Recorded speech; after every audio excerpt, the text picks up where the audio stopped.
Эта история произошла несколько лет назад с местным стариком по имени Андрей. Он всю жизнь прожил в лесу, жена умерла много лет назад, а дети давно выросли и разъехались по разным городам. Они периодически навещали старика, но это был редкий случай. Андрею не было скучно в лесу, ведь у него было много занятий. Летом он ходил в лес за грибами и ягодами, проводил много времени на рыбалке, ведь рыбы в местной реке было достаточно. Старик любил сидеть на камне возле реки и слушать шум природы. Зимой он заготавливал дрова, расчищал свою территорию от снега, а также ходил на зимнюю рыбалку. Дети звали его переехать в город, поближе к ним. Они даже предлагали купить старику квартиру, чтобы он там доживал свои годы. Но Андрей отказался, ведь для него нет ничего роднее домика в лесу. И вот однажды, когда старик отправился на свою привычную ежедневную прогулку, он услышал тихий плач. Удивленный старик последовал за звуками и обнаружил маленького волчонка, запутанного в колючую проволоку. Волчонок был ранен, и его глаза выражали страх и боль. Андрей понял, что без его помощи волчонку не выжить. Он аккуратно поднял малыша, осторожно освободил лапы и обмотал раны, чтобы предотвратить инфекцию и остановить кровотечение. Затем старик обернул волчонка в свою теплую куртку и понес его домой. В течение следующих нескольких недель старик заботился о маленьком хищнике. Он кормил его, обрабатывал раны специальным кремом, который помогал залечить его раны. Старик проводил много времени с волчонком, играя с ним и даря ему любовь и заботу. Первый день волчонок был сильно напуган, но постепенно начал привыкать к человеку, а потом вообще носился по домику деда. С каждым днем волчонок становился сильнее и больше. Его раны заживали, а его шерсть становилась блестящей и шелковистой. Он стал все больше доверять старику, между ними образовалась родственная связь. Андрей не хотел расставаться со своим новым другом, он очень полюбил его, как собственного ребенка. Однако старик знал, что волчонок должен вернуться в дикую природу, которой он принадлежит. Андрей понимал, что долгим пребыванием в домашних условиях волчонок потеряет свои инстинкты и не сможет выжить в дикой природе самостоятельно. Поэтому, когда раны волчонка полностью зажили, старик принял решение отпустить его. Волчонок был готов к этому моменту, он окреп и значительно набрал в весе. Когда наступило время, старик открыл клетку, и волчонок выскочил на свободу. Он пробежал несколько метров, остановился и посмотрел на старика с благодарностью в глазах. Затем он исчез в глубине леса. Старик улыбался, но по его щеке бежала слеза. С того дня прошло чуть больше 3 лет. Андрей уже не так часто вспоминал об этой истории. Одним летним утром, когда лес был наполнен звуками природы, старик отправился полюбоваться прекрасными видами таинственного леса. Он гулял, слушал пение птиц и наслаждался природой, попутно собирая ветки для банных веников. Вдруг он услышал громкие разговоры в лесу, он очень сильно удивился, ведь за всю жизнь, прожитую в тайге, он не встречал людей в такой глуши. Ему было интересно и в тот же момент страшно, ведь он не понимал, что это за люди.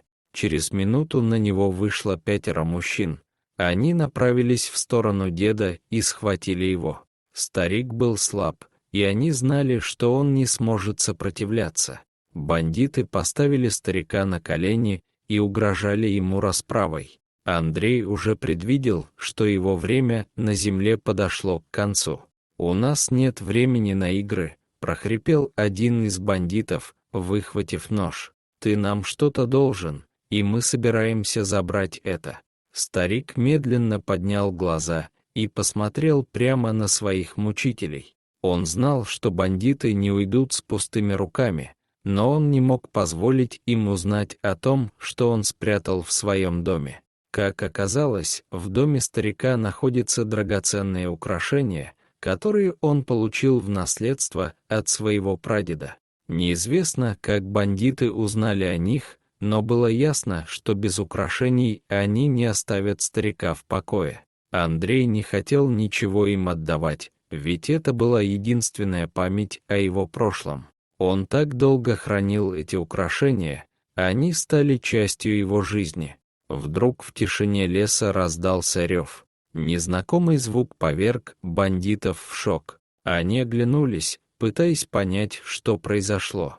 Старик тоже не понимал, в чем дело, но он знал, что здесь водятся опасные хищники. Вдруг из кустов выбежал волк. Он скалился на людей и всем своим грозным видом показывал свое превосходство над ними. Волк был мощным и величественным. Его глаза сверкали ярким огнем. Старик сразу узнал его. Это был тот самый волчонок, которого он спас много лет назад. Волк не забыл, как старик спас его, и теперь он решил вернуть долг. Он взглянул на старика, словно спрашивая разрешения, и впервые за много лет старик улыбнулся. Он знал, что зверь не оставит бандитам никаких шансов. Волк рванулся вперед с громким ревом, заставив бандитов отступить. Они были в шоке и не ожидали такого поворота событий. Зверь бросился на одного из бандитов, своими острыми зубами вцепился в его руку. Мужчина сразу же закричал от боли. Другие подельники попытались остановить волка, но он был слишком быстрым и ловким. Он прыгал с одного бандита на другого, нанося им смертельные укусы. Грабители кричали и паниковали, не зная, что делать. Им даже не помогли их ножи, которые против разъяренного волка были бессильны. Старик наблюдал за событиями с глубоким чувством благодарности и гордости. Он знал, что его старый друг не подведет его. В скором времени бандиты поняли, что они не в состоянии справиться с волком, и побежали прочь. Волк кинулся за ними, но убивать их не стал, и они спешно покинули лес. Когда все закончилось, волк вернулся к старику и облизал его руки. Старик погладил его по голове и сказал: «Спасибо, старый друг, ты спас мне жизнь, и теперь мы в расчете». Волк взглянул на старика, словно улыбаясь, и медленно исчез в лесу. Андрей понял, что волк уже не нуждался в его защите. Он нашел свое счастье в дикой природе. Старик остался в лесу, улыбаясь и вспоминая все приключения, которые они пережили вместе. Он был благодарен волку за его защиту и верность. И хотя бандиты покинули лес, старик знал, что он всегда будет под охраной своего старого друга. Вот такая удивительная история произошла со стариком по имени Андрей. Мы с вами знаем, что волки очень опасные существа, но в редких случаях они помнят добро и способны прийти на помощь. Дорогие зрители, если вам понравилось это видео, то ставьте лайк и подписывайтесь на наш канал. До свидания.